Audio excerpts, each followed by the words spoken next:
guys, welcome back to the Foundation 513 Kitchen. I'm Whitney, and today we're going to be making a kale salad with roasted sweet potato, quinoa, walnuts, and some apple. So let's go ahead and get started. First thing I'm going to want to do is go ahead and preheat the oven to 425.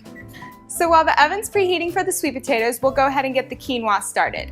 So for the quinoa, you want to use 1 cup of dry quinoa, and then we'll mix that with 2 cups of water. So once the quinoa comes to a boil, we'll reduce the heat to low, cover it, and let it simmer for about 15 minutes. While the quinoa is cooking, we'll go ahead and prepare the sweet potato. So I first cut it in half, and then from there take each half and cut it into smaller pieces. Once the sweet potato is to the size of your liking, go ahead and transfer it to a cookie sheet. So for the seasonings for the sweet potato, I'm just going to use a little bit of onion powder, probably about 2 teaspoons. We'll add about a 1/4 teaspoon of cinnamon just for a little bit of sweetness. Next, I'm going to add fresh garlic. If you don't have fresh garlic, go ahead and use garlic powder. One of the great things that I just learned recently is that you don't have to peel the garlic before you put it in the press. As you can see, I just put in the whole clove and then the peel comes right off. So then you can just scrape it out. Saves you some time and keeps the garlic smell off your fingers. After the garlic, I'm just going to add a little bit of sea salt to give it some flavor. And then the last ingredient will just be about 1/2 tablespoon to 1 tablespoon of olive oil. And don't worry if the olive oil just all dumps out into one spot, because at the end I like to take my hands and just mix it up so that the spices, the garlic, and the oil are evenly distributed throughout all the potatoes. And then we'll just go ahead and put them in the oven. So now that the sweet potatoes are in the oven, it looks like our quinoa is coming to a boil.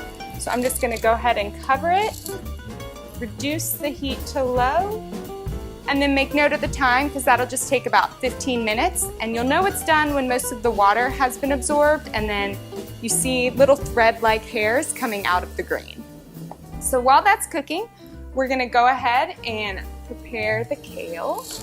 So for the kale, you want to make sure that you wash it in advance.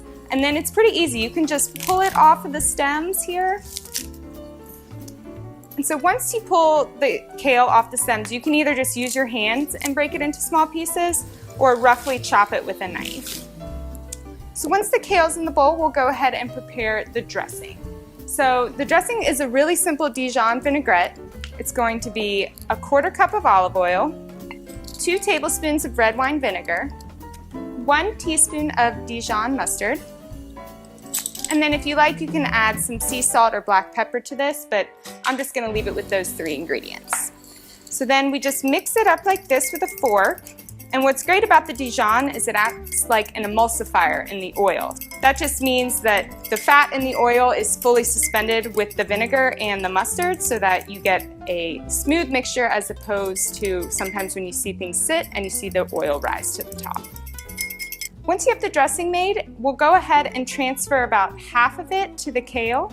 And then here, you're just going to use your hands and massage the dressing into the kale. Although it may sound silly, it really does do wonders for the taste. When you massage oil or lemon juice into it, it takes out the bitterness that is naturally in kale. So now that the dressing is made and we're still waiting for the quinoa and the sweet potatoes to cook, we're going to go ahead and chop an apple. So for the apple, again, you can make it any size that you'd like. And once the apple is chopped, just go ahead and transfer it to the kale. And then after the apple, we're going to add about 1/2 cup of walnuts.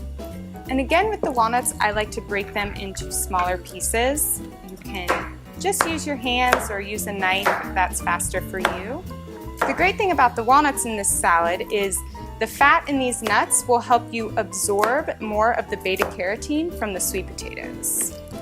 Once the nuts are to the size that you like, go ahead and just add them to the salad. Our sweet potato is looking nice and crispy after about 15 minutes. So I'm going to go ahead and bring this out. And I'm going to let it cool slightly before we transfer it to the salad. It's been about 15 minutes, so we'll go ahead and check on the quinoa, and it looks like it's done. And as you can see here, the little threads that come out of the grains, that helps you know that the quinoa is done. We're going to transfer the quinoa into the salad. You may have a little bit left over, or you can just toss it all in there with the kale and make a larger volume for the salad. And And then the last ingredient we need to add are the sweet potatoes. And one of the great things about this salad is that it can be served hot, cold, or room temperature. I've eaten it all three ways and I think it tastes great just the same. My favorite way is probably cold because the salad dressing has had time to mingle with the flavors of the rest of the salad. And there's something about cold walnuts that I just really like personally. So once you have all the ingredients in the bowl, just add the rest of the salad dressing and then just take some tongs and mix everything together. And since this salad tastes great cold or at room temperature, it's great for meal prep because the flavors only intensify throughout the week when it's in the fridge, so it'll taste as good on Friday as it did on Monday. All right, guys, thanks again for joining me in the Foundation 513 kitchen. I hope you had some fun and learned a little bit too. This recipe will be up on the blog at foundation513.com and also on Facebook. At Foundation 513, we believe that eating real food is one of the 5 pillars of good health. If you want to check out the other 4, head to our website now at foundation513.com.